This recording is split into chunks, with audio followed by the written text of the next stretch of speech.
മനുഷ്യജന്മത്തിന്റെ ഉദ്ദേശം എന്ന് പറയുന്നത് പല പല ജന്മങ്ങൾക്ക് ശേഷമാണ് ഒരു മനുഷ്യജന്മം കിട്ടുന്നത്. മനുഷ്യജന്മത്തിൽ മാത്രമേ ദൈവത്തെ അറിയുന്നതിനുള്ള ശക്തി മനുഷ്യന് മാത്രമേ ഉള്ളൂ. ദേവന്മാര് പോലും മനുഷ്യനായിട്ട് വരണമെങ്കിൽ അതാകാൻ പറ്റും. എന്താന്ന് വെച്ചാൽ ബുദ്ധി, മനസ്സ്, ശരീരം ഇത് രണ്ടിലും നരകവും സ്വർഗവും ദുരിതവും സുഖവും എല്ലാം അനുഭവിക്കുന്ന അവസ്ഥയാണ് ഇതിനുള്ളത്. അപ്പൊ ഈ മനുഷ്യജന്മത്തിൽ ദുരിതവും സ്വർഗമുണ്ട്, നരകമുണ്ട്, ദുരിതമുണ്ട്, സുഖമുണ്ട്.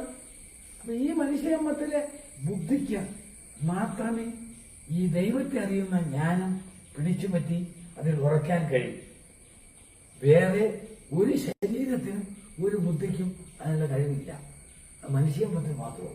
അതുകൊണ്ട് അനേക ജന്മങ്ങൾക്ക് ശേഷം പുണ്യം ചെയ്താലാണ് ഒരു മനുഷ്യജന്മമുള്ളത്. ആ മനുഷ്യജന്മം പാടിലാക്കരുത്. മനുഷ്യജന്മം എന്തിനുള്ളതാണ്?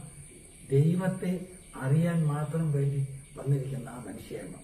അല്ലാതെ ഭൗതിക ലോക സുഖാദികൾ കൊണ്ട് വിഹരിച്ച് അഹങ്കാരത്തോടുകൂടി ഭൂമിയിൽ സഞ്ചരിച്ച് വെറുതെ കൊത്തച്ചാവൽ വെറുതെ ചാവാനുള്ളതല്ല എന്ത് ഈ ജീവിതം മനുഷ്യജന്മം.